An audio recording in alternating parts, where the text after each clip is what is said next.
What's up, Renegade Nation? Before we begin the video, I'd like to give a shout out to our new Patreon supporters and YouTube members.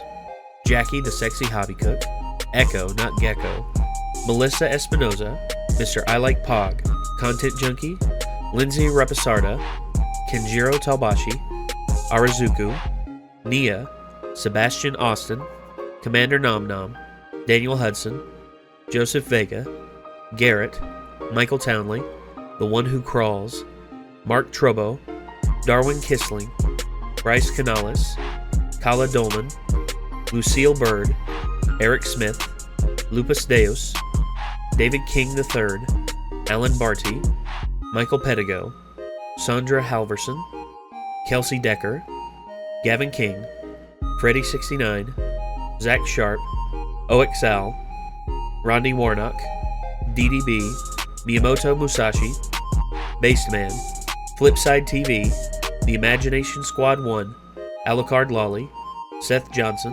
Sasso Osolnik, These Myths, and Rashawn Moore. And I would also like to give a big shout out to our executive producers, Joshua Fix, The Gimpster 101, Evan Brummett, and welcome our new executive producer, Angel Morales. Thank you all very much for your support. If you wish to become a YouTube member, click the join button, which is right beside the subscribe button down below. And if you wish to become a Patreon supporter, feel free to click the link down below to find out more. We'll see you there. The power of Christ compels you. She's in here! Bathroom! Holy shit! Same area! I'm locked in here! No! Stay away from me! No!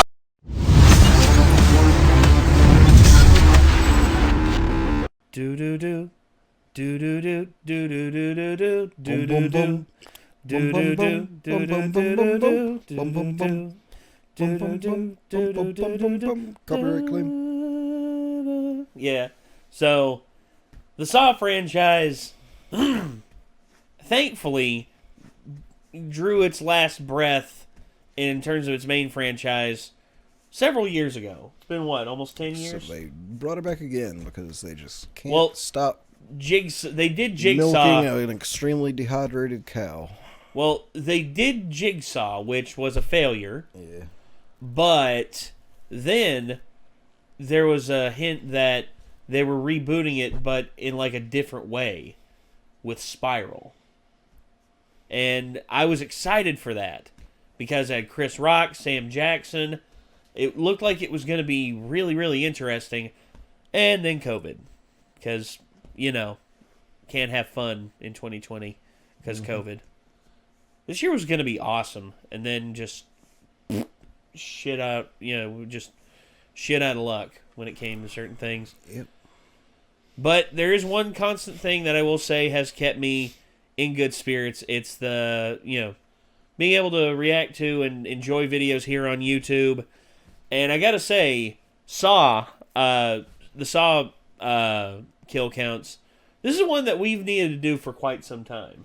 I didn't know you hadn't already done this. No, we did not do this one. So, overall, I've been aching to get into doing the Saw franchise with you, especially because I know how much of a Saw head you are. Especially the ones where James Wan was very involved. Yes and no. Like, the very first movie when it came out was one of my favorite horror movies I had ever seen. Yes. When I heard they were making a sequel, I was obviously somewhat excited. And, obviously the first one left it open. Then I came out of the sequel being kind of disappointed because they immediately fucked up one of the things I liked so much about the original movie. Which was? And it was actually James Wan still on the second movie, so it kind of really disappointed me there. It's probably he was producing. Yeah. He didn't write it, though. Oh, I thought he still wrote the second one. The second one, I think Lei Whannell was still involved. Let's actually do a quick wiki. Because I thought I remember looking it up at some point. I was like, damn, he was the second one. Darren Lynn Bousman. Yeah. Darren Lynn Bousman was the one. Like, as a director, like, I thought, like, it would still be good because of him, because I liked him at the time a lot.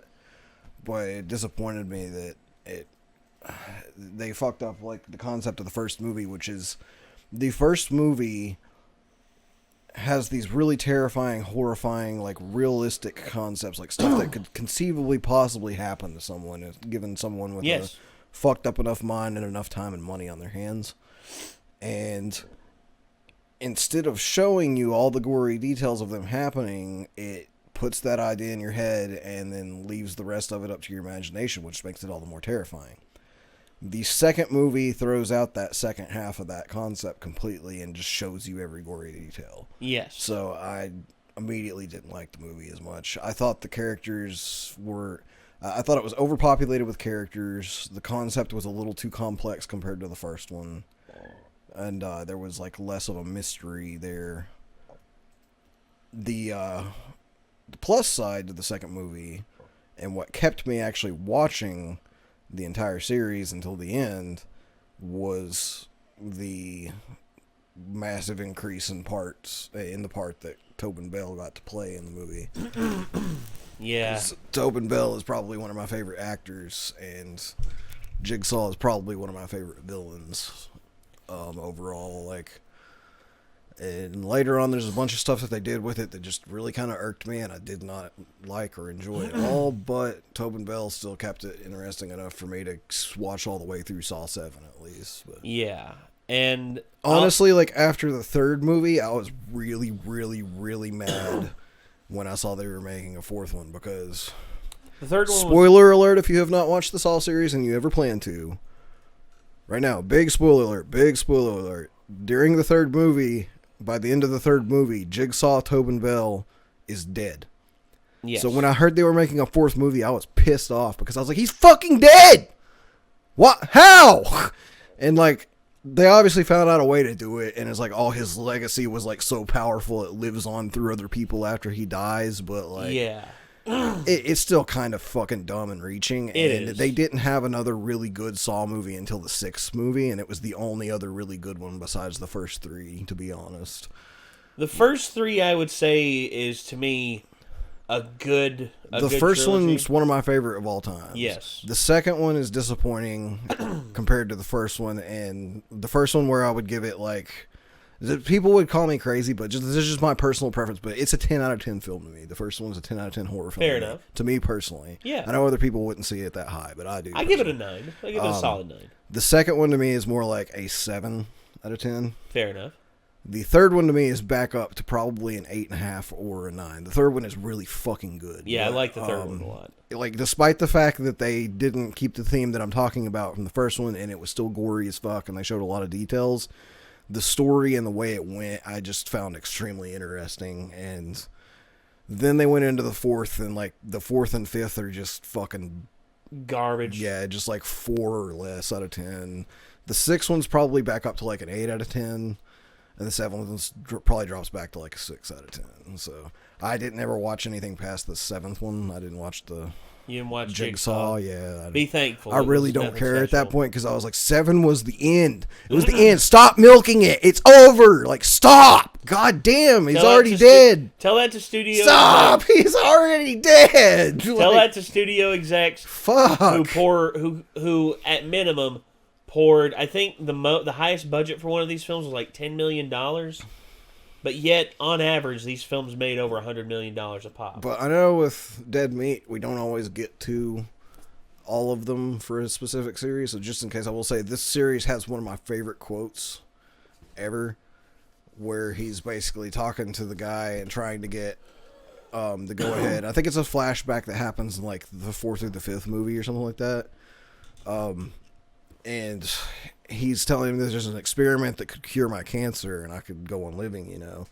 And his insurance guy's just like, no, we can't fund you to do that, you know. It's and he's like, so what happens if I go get the treatment anyway? He's like, then we'd have to drop your coverage for your insurance. He's like, oh, okay, so now I know doctors are supposed to be, you know, made between patients and doctors, not the government. Well, now I know they're not made by the patients or the doctors or the government. They're made by the fucking insurance companies. Yes. You know, in the Far East, people pay their doctors when they're healthy.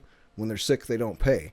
So they end up paying for what they want rather than what they don't want. We got it all ass backwards here. Yes.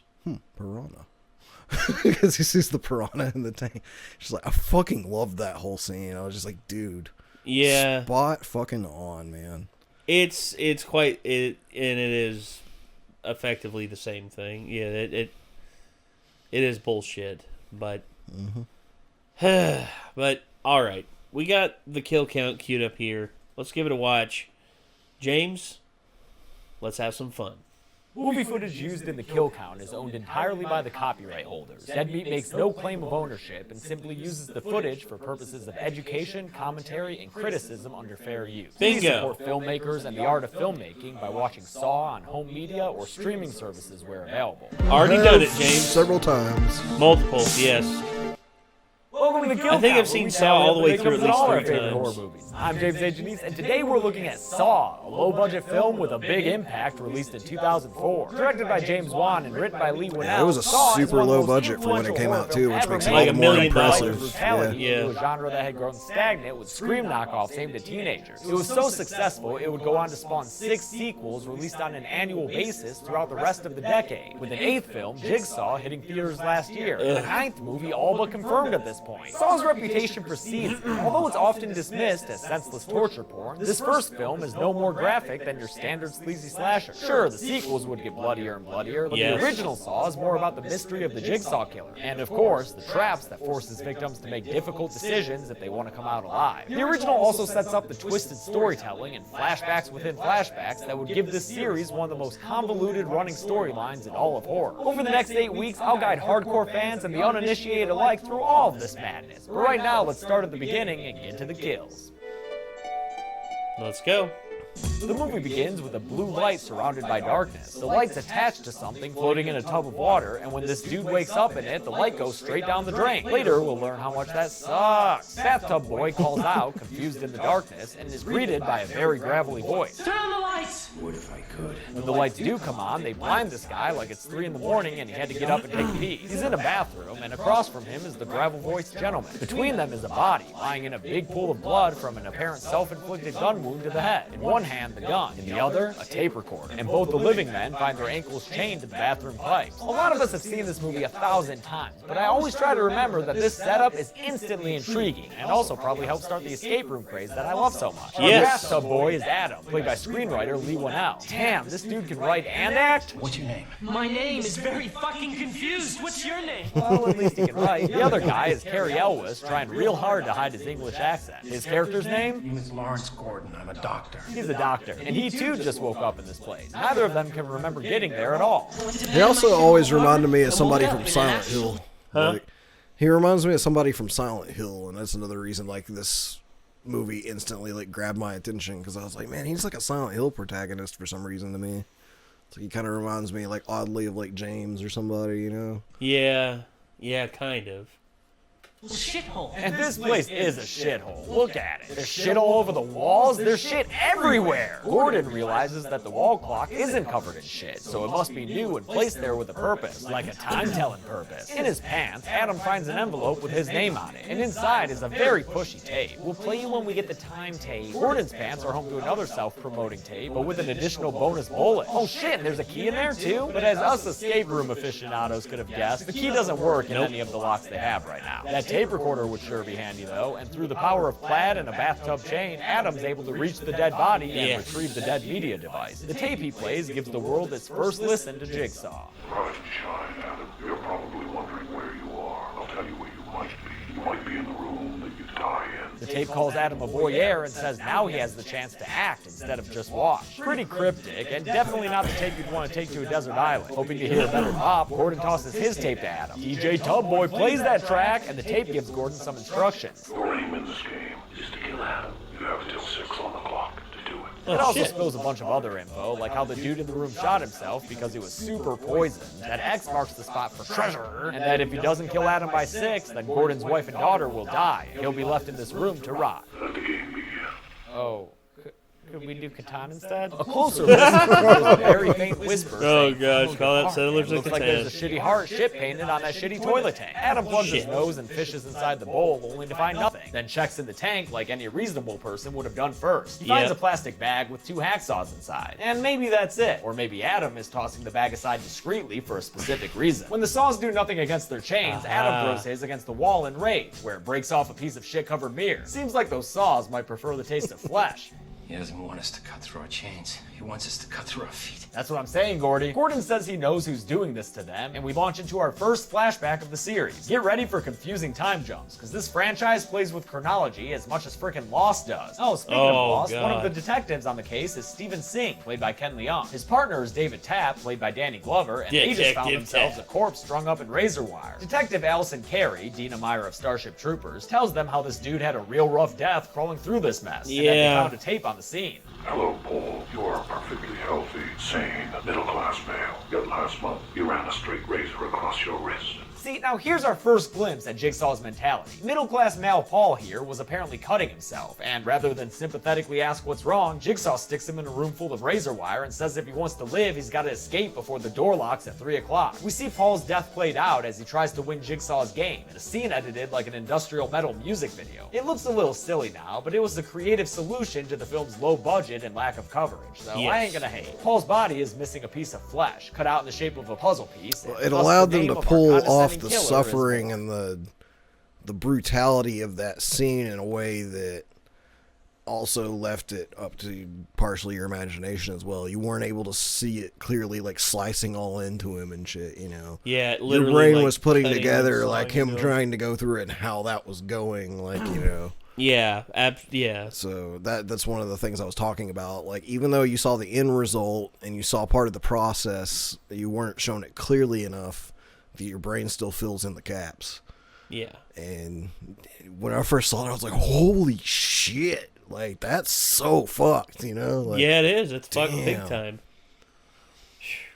Actually, technically speaking, he's not really a murderer. Ugh, this shit. Yeah, There's sometimes bullshit. this He is idea a that murderer. Jigsaw technically isn't a killer since he just finds ways for his victims to kill themselves. Yeah, hey Jigsaw, maybe ask Charlie Manson how that shit holds up in court. Oh wait, you can't. He died in prison. The detectives find another body, this dude Mark, who was apparently, I don't know, fraudulently using a handicapped parking sticker or something. Jigsaw poisoned him and put the antidote inside a safe, the combination of which is written on the walls somewhere among all these numbers. But wait, there's also tons of glass on the floor. But wait again, he's smeared down in some flammable jelly so the candle he's using to light his way could become fatal. And it does. Mark is immolated after trying to win this impossible fucking game. Yeah. But, you know, technically Jigsaw didn't kill him. The trap did. Yeah, well, who put him in the trap? Jigsaw did. Carrie points out a peephole and says Jigsaw likes to have a front row seat. Also to his not own technically game. accurate, She also spoiler finds alert. a pen light on the scene. Do what? So also not technically accurate, spoiler alert, but Oh, that's right. we'll get to that later. belongs to Dr. Gordon. Remember, we're still in the flashback, and in it, Gordon is talking about a patient with an inoperable tumor. He keeps calling the dude the patient, which I feel is pretty standard, but someone's not a fan of that clinical speech. His name is John, Dr. Gordon. Hey, speaking of Lost, it's Michael Emerson playing Zepp, an orderly at the hospital who says the patient John is actually a very interesting person. Gordon's lesson is interrupted by the school principal He's a calling him to very the office, interesting and as he person. leaves, one of his students leers at him with some serious fucking Also, eyes. she's Sapp and fucking Singh are cute. waiting Yes. for him to return the pen light and take him to the station. But Gordon's cleared after he reluctantly gives them an alibi that we don't get to hear just yet. Must have been something embarrassing, like a bad night of diarrhea. For some reason, Singh has Gordon stick around to eavesdrop on a surviving Jigsaw victim telling her tale. What the hell kind of sloppy police work is that, Singh? Her privacy rights are getting all kinds of violated. It's The crazy survivor, also going Amanda, back and who you seeing might this wanna after seeing the remember rest of the going forward, series. relays her story in a flashback, Realizing with like more music how video style almost edits. no one in these scenes has an insignificant role in the series.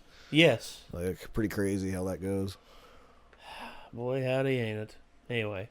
She woke up in a room with the most infamous trap of the series fixed around her head, a reverse bear trap, as explained to her by Billy the Puppet in his premiere appearance. Hello, Amanda. I want to play a game. The device is hooked to her upper and lower jaws, and when the timer runs out, well, this happens. Oh, that poor wig head. I also feel like she was given the most lenient escape Dead cellmate, but after she was. her way out of the anyone chair else, and 'cause starts she was the literally timer, told, it kill becomes someone evident else that or the you'll dude on the die, ground pretty by her much. is not in fact dead, but rather very much alive. Still, Amanda came here to win, so she puts it all on the field and grabs the provided knife to carve this dude's stomach open like a jack-o'-lantern. She stabs him a whole heap load of times, tearing apart his guts. And feel like it would have been a his lot entrails harder if you find had to his put the key stomach, in which her has the key somewhere, you know? inside. She manages to get the trap Like off that just one dude with the Iron Maiden mask and the like it was key, behind yeah. his eye. Yeah. He actually had to remove his eye in order to get it.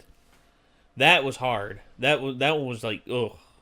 before it turns her head into styrofoam dust, and her victory parade of Billy and his trademark red tricycle comes out of the shadows to congratulate her. Congratulations. Most people are so ungrateful to be alive, but not you. Not anymore. Good job, Amanda. You won gratitude? Tapp mentions that she was a drug addict, which, again, pretty harsh rehab treatment there, Jigsaw. But I guess in her case, it worked. He helped me. Back in the shit bathroom, Adam discovers the mirror glass that broke off is two-way, and when he busts out the remaining glass, they find a camera in the medicine cabinet. Unbeknownst to either bathroom boy, on the other side of the camera is someone watching them with a taunting voice. I can see you.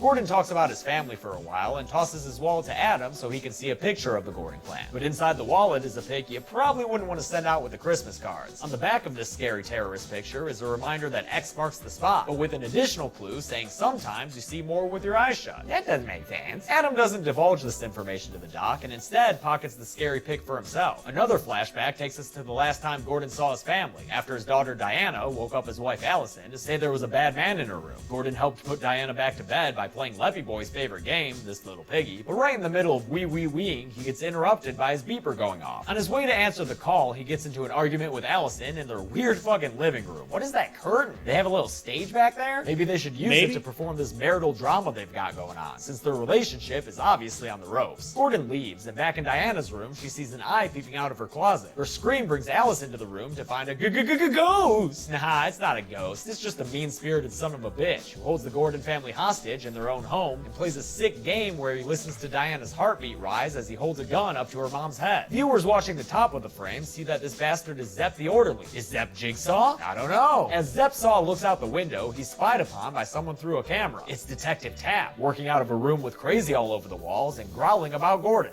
I never should have let you go. Heads up, this is now the present, but you'd be forgiven if you didn't know, since these flashbacks forget to announce themselves half the time. To maybe try to help with the confusion, the movie has a minute-long recap montage. But you're not even halfway over yet, Saw. This kind of hand-holding will be useful later on when the story gets crazy, but come on, we just watched all this shit. At least the montage gives us this insane goddamn transition where a car drives in front of a rueful-looking Danny Glover. What the fuck is that? Oh yeah, and now we're back in the past, when Tapp let Gordon go after they all shared popcorn watching Amanda's messed up testimony. It must be haunting Tapp, since he goes straight back to the station and rewatches the Jigsaw tape over and over again like it's his favorite YouTube channel. You're only helping Jigsaw's ad revenue, Tapp. His obsessive rewatching pays off, though, when he hears a fire alarm in the background and notes a gang symbol on a wall. He and Sing check which fire alarms went off within the gang's territory, and voila! They're headed to an abandoned warehouse to get themselves a Jigsaw, not bothering with a warrant or any backup at all. Nothing could go wrong here. Inside the warehouse, they find an open space office that Jigsaw must use as a home base, and a crafting center. Aw, look at his cute little shoebox diorama. He'll definitely get an A on that. He'll also probably pass his kidnapping quiz, because they find a dude there under a red blanket, tied up and captured in a trap. Captured? When they hear the elevator coming up, Tapp wants to hide and pretend they're not there to, I don't know, see what Jigsaw does or something. It doesn't make any sense. Just arrest the guy in the elevator. But instead, they watch from the shadows as Jigsaw, in a snazzy black and red robe, checks on his captive and spouts off his arrogant bullshit. Don't cry. I've given your life a purpose. The detectives come out, but having given up the high ground, Jigsaw is able to kickstart the trap and frustrate them by saying the key to unlock it is in this giant ring. Tapp calls Jigsaw sick as he tries to arrest him, and Jigsaw's all like, yeah, I'm sick of your attitude. Just kidding, he's actually sick from cancer. Sing finally gets some sense and shoots the trap to pieces, but that's when Jigsaw uses a hidden sleeve blade to slash Tapp's throat and run the hell away. Sing gives chase to Jigsaw and even manages to shoot him in this dingy hallway. Good shot, Sing, but don't forget that Jigsaw is a boob man, by which I mean booby traps, because when Sing steps through some cobwebs, he trips a wire attached to a bunch of ceiling-mounted shotguns that fire down and blow his friggin' head off. Like a lot of this movie's gore, it's not super explicit, but it's still a pretty cool kill. Plus, it's finally a character death that we actually care about. Jigsaw gets up and leaves, only a little. Yeah, I thought it was more brutal to show, like, just from the shoulders down. Photographed crying out in anguish. He didn't actually get photographed, but the bizarre editing sure makes it a little confusing. This movie's so damn messy. Present-day Tapp speaks raspily from his now-healed throat wound as we're reminded that he's watching Zepp, who is still watching Gordon and Adam. Oh yeah, Gordon and Adam. Can we get back to those bathroom boys already and move the story forward instead of back? Thanks. Adam finally decides to act on that photo hint and tells Gordon to turn off the lights. That reveals an X on the wall that didn't show up before because the glow-in-the-dark paint hadn't charged yet. Gordon busts through the X-bar to find a locked box, and once again, us escape room pros are eagerly raising our hands to say, hey, the key from earlier should open that bad boy up. And it does. Inside is a cell phone, a couple of cigarettes, and a secret note to Gordon saying the cigarettes aren't necessarily poison. At least, not yet. Gordon tries the phone, but it doesn't work because it's only meant to receive calls. And god damn it, what? Another flashback? That's actually a fallacy right there.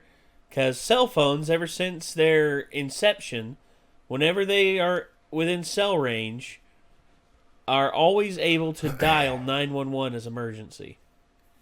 Always. Ever since, like, there may be a way for you to do it now with, like, smartphones and stuff like that, but a flip phone like that back then, it's a lot more difficult to do that.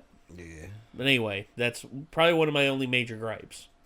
Okay, sure. We're in a parking garage in a scene that looks soap operatic for some reason when Gordon fails to notice a camera flash to the face. He also fails to notice this red robe-clad pig-headed person crawling on the ground towards him. The pighead rushes him and jump cuts aplenty get us back inside the shit room, where Gordon is questioning how Adam knew to turn off the lights. After some grilling, Adam reveals the wallet picture to Gordon, who's so spooked by it he can't help but yell out in rage. What are you doing to them, you bastard? This kind of desperation might just drive a man to murder. And Gordon eyes the note, the bathroom body's blood on the ground, and the cigarette, then puts all the jigsaw pieces together. He dips the cig into the very poisonous blood while Adam isn't looking, but then he turns off the lights and whispers something to Adam that neither Zepp nor the audience can hear. When the lights come back on, they stage a little play, wherein Gordon offers Adam a smoke but gives him the unpoisoned cigarette instead. Adam smokes it and gives a very poor performance of a man being poisoned to death. So unconvincing that he gets heckled in the form of a shock through the ankle chain that makes him break kayfabe. Good plan though, Gordy. The shock apparently zaps some memory back into Adam's brain. I remember everything now. Cue another flashback where Adam gets home to his crappy apartment and into his homemade darkroom to develop pictures This is one of my favorite sequences in the movie. Goddamn Gordon. Later on, after a darkroom nap, Adam wakes up to find all the lights in his apartment are off, which leads to perhaps the best constructed scene of the movie. Yes! Adam stalks around the darkened apartment, intermittently using his camera flash to get snapshots of visibility. It's nice and creepy, especially when the silence is broken by this.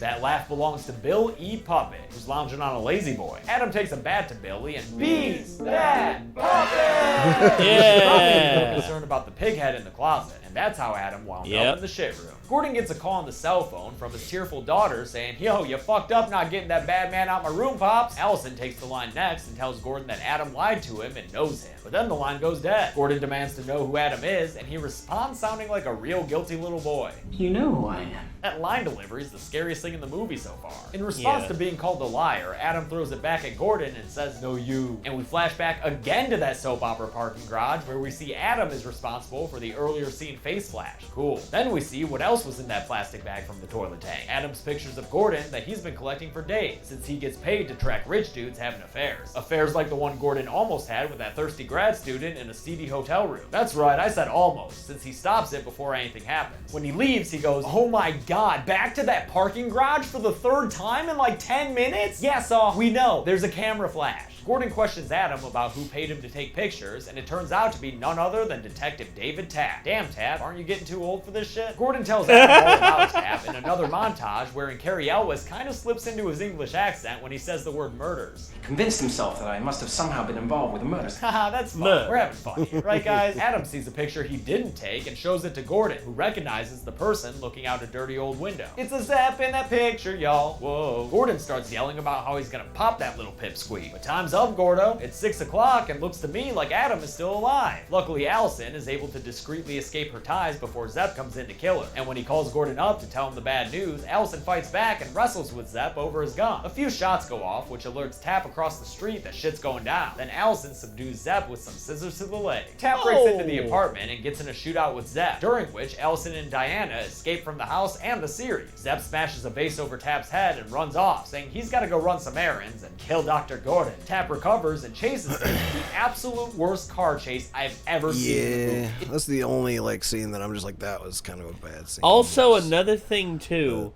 we never see Zepp through the first half of the film. We never see him with like the him like running or like moving anywhere really fast. Right there, we see it, and we see him limping, and that adds to the illusion that Zepp is Jigsaw, because when we see Jigsaw, whenever Tapp first comes across him, he's limping. It only adds to the illusion. Yeah, I love that. I love little detail. Yeah, and if you pay attention, you know Zepp is limping because he got stabbed in the fucking leg by a pair of scissors. Yep. So again, love the crafting of the plot in this and the reveals. Plus this horribly shot car chase. It's just crazily edited shots of the two of them driving. Wow, this is real bad. Gordon doesn't realize his family got away because all he hears is OK Corral going down over the phone. So in order to escape and save them, he ties a shirt tourniquet around his leg, shirtiquet, and prepares to earn this movie its name. While there are a couple shots of him sawing at his ankle, most of the amputation is left to the imagination and shown through shots of a horrified Adam and a crazed Dr. Gordon. We never even see the end result. We just know he's done when he tosses the saw aside. Meanwhile, Tapas chases Zepp down into some tunnels. Yet again, leaving some of it to imagination. Zepp escapes by slinking down and shooting Tap, catching him in the chest and surprisingly killing him. This really is the end for Detective Tap, who falls to the floor dead. Unsurprisingly, Danny Glover would be one of the few actors in the series who never returned for even so much as a flashback. Lawrence crawls his way over to the bathroom body and takes its gun, which he loads with Chekhov's bullet from the beginning of the movie. He's pale as a ghost as he apologetically tells Adam that he's gotta do what he's gotta do. You have to die. No, I want to live. I want to live. Sorry. He shoots his bathroom buddy to the ground and cries out that, come on, he did it, let him go now. But when Zepp shows up to the party, he tells Gordon it's too late. Them's the rules. He goes to shoot Gordon, but gets tripped to the ground by a still living Adam, who realizes that fists are too good for Zeppy Boy. So he grabs the toilet tank lid and beats Zepp's head to a bloody pulp. Once again, it's not that explicit. The entire thing being shown through low-angle shots of Adam, but Lee Winnell sells it, and the kill ends nicely with the tank lid breaking. Gordon crawls over to Adam and tries to offer some comfort. I have to go and get help. Yeah, if I'm Adam, I'm not convinced this is gonna work. This Bub the Zombie. Pretty sure he's gonna give the dullest kill to Detective Tap. Color me skeptical, or color me cynical. I don't care. Just color me something, so I don't look like the Dr. Gordon. As creative as the Saw franchise is. But Adam wisely starts looking for his own rescue in the form of a key on Zepp's body. Instead, he finds a tape player, revealing that Zepp is not the evil mastermind of this movie. He's merely been a pawn this whole time. Plus, Hello, Mr. Hindle. I still don't believe my friend. I don't believe him. He predicted the end of this movie. I don't believe him. This blew my fucking mind when I first saw this. Yeah, me too. Like, this is one of my top 3 of all time. Like, holy shit moments. Yeah, me too. I remember being in the theater with my dad and my future stepmom at the time. They weren't married yet. So if you haven't seen Saw and you're just watching this for the first time, like, go watch Saw. Like he said, support the original movie. But yes, before you finish this, go watch Saw, because something's about to fucking blow your fucking mind. Yeah, just like shit ass crazy shit's about to go down. Like, so if you're still here, you have been warned. Mm-hmm. And now we begin probably one of the best endings to a horror film ever. Yep.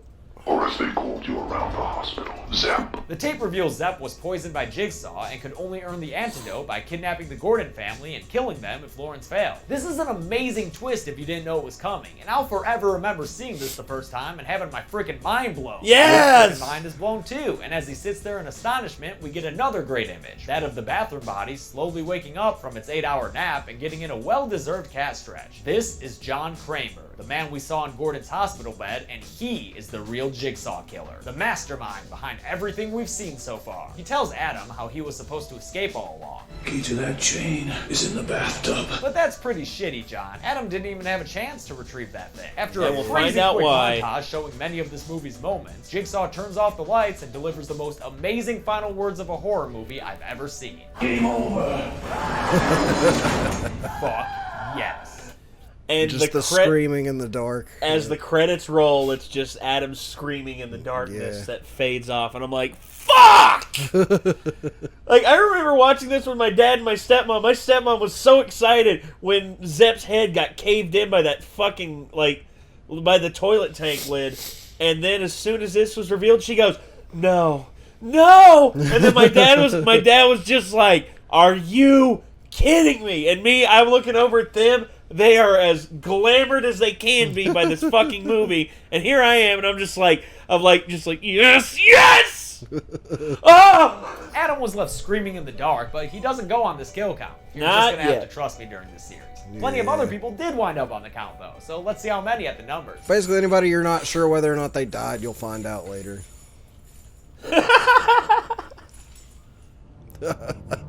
That's not good. 6 people died in Good one, James. Good one. Series with the blueberry pie right there.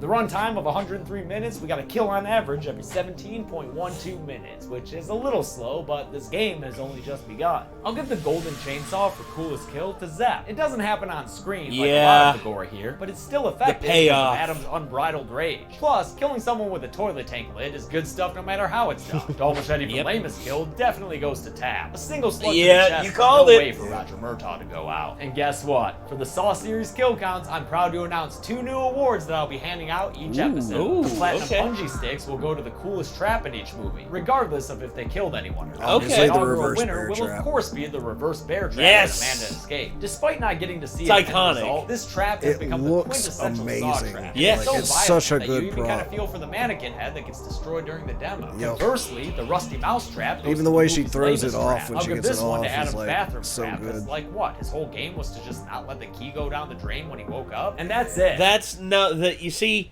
we find out There's- later yeah, why. there's context to it. Before just the context of the first movie. That's the dumbest that's one. agreeable, yeah. Yeah. I would say the dullest one to me, like, even though I was like, what the fuck, that's pretty fucked, would probably be the number room. Yeah. Or honestly, like, the main trap. Like, the main trap's a lot duller, in my opinion, than the other 3 previous traps, because it's just them chained up in basically an escape room type situation. You know? Yeah. There's nothing, like, imminently, like, dangerous like the others. Because the one is obviously, like, you know, you have to crawl through the razor wire and shit. Like, that.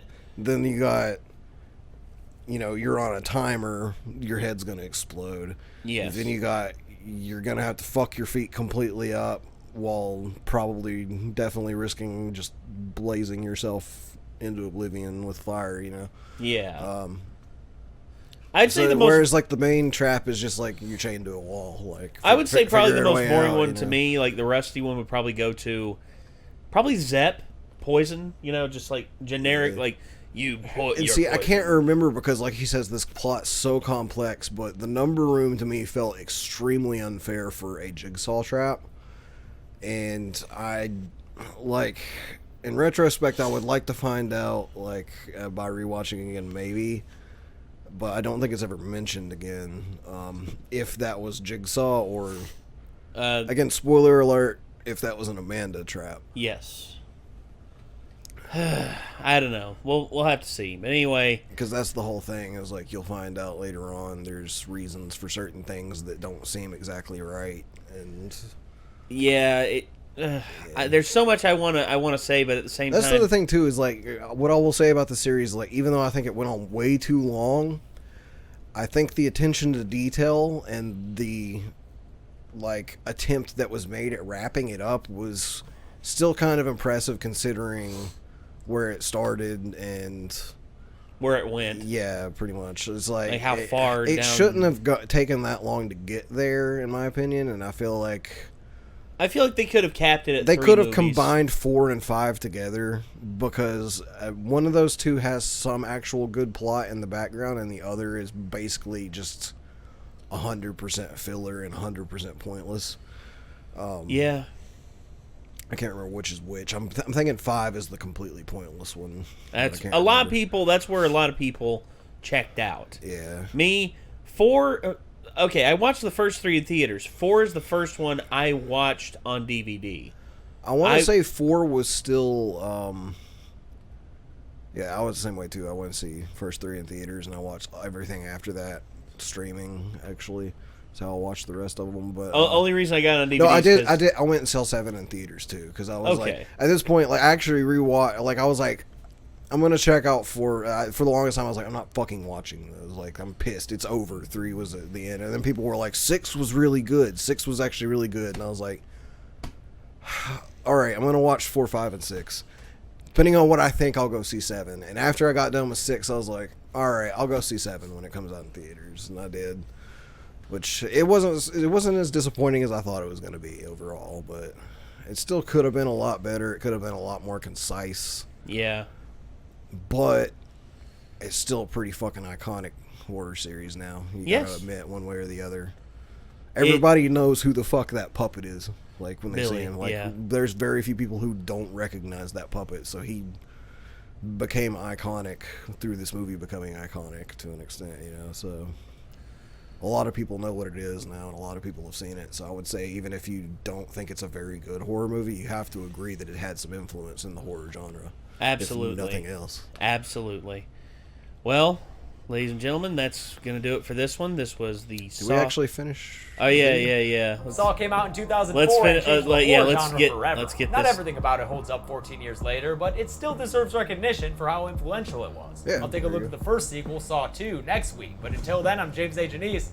This has been the Kill Count. Thanks a lot for watching today's Kill Count. New You almost series, ended new our video set. without How do you ending like his it? video. I have some more Saw Yeah. props coming in the mail that didn't arrive in time. But don't worry, next time you see this background, it's going to be even fancier. It's a work in progress, this whole thing. I've had a crazy couple of weeks with Monster Palooza and taxes and preparing for Texas Frightmare coming up. But Oh, you'll get the God. Monster Palooza video soon, next week. And be good people. So, okay. Yeah. We may continue this. Depending on the reaction we get from this one, we may continue this. We'll have to see. But, honestly, the Saw franchise, if they're able to revive it in some way and make it interesting again with Spiral, I mean, we'll have to see. We will definitely have to see. But The other thing about the second movie, by the way, I'll say just ahead of time in case we don't continue this, is this movie had significance to every trap and every detail thought out by Jigsaw in these situations due to the fact that they were separate, like, pretty much. yeah. The second one attempts this whole thing where they go with a group of people and they have this entire house that is presumably built to be a entire escape room house with all these different traps, right? Yes. And everyone's supposed to have to go through their own trials and shit to get out. But what ends up happening, due to just time constraints, the way that situation would actually play out, some realism and everything, there's like a lot of just missed potential for like the crazy shit that you could see. Like, they even show you towards the end of the movie that there's just completely like, you know, whole rooms in the house that like they never even got to, and someone just comes across someone else's fucking thing that they were supposed to do, and it's like, fuck it, I want the fucking antidote, and does it themselves, you know, with the fucking razor box. And someone else comes along and they're taking the opportunity to just skip the whole thing by trying to fuck everybody up and get all the numbers off the back of their necks. And so Yeah. it just felt like it was all of this engineering and all of this well thought out, like, you know, crazy fucked up stuff that Jigsaw put together that was all wasted just because of the setup that was chosen. And I was like, that doesn't seem characteristic of like him in terms of planning and shit. But Yeah. I don't know. Like, the other movies felt like, at least later on, that they didn't waste the ingenuity and the engineering to the fucked up traps, like, as much as the second one did. The second one felt like they wasted like half So of much. the potential of what that situation was. Yeah. Well, again, everyone, thank you all very much for tuning into this. We'll have to see how this goes. If we're able to react to more of these, rest assured you will see them on here. And yeah, this was Saw the Kill Count by Dead Meat. If you want to see more from Dead Meat, you know what to do. You click their name in the title of the video, and if you want to see more from us, you hit that subscribe button. You ring that bell to stay notified. And I guess until next time, everybody, signing off. I'm Nate. I am Nick. We'll see you then, everybody. Peace out.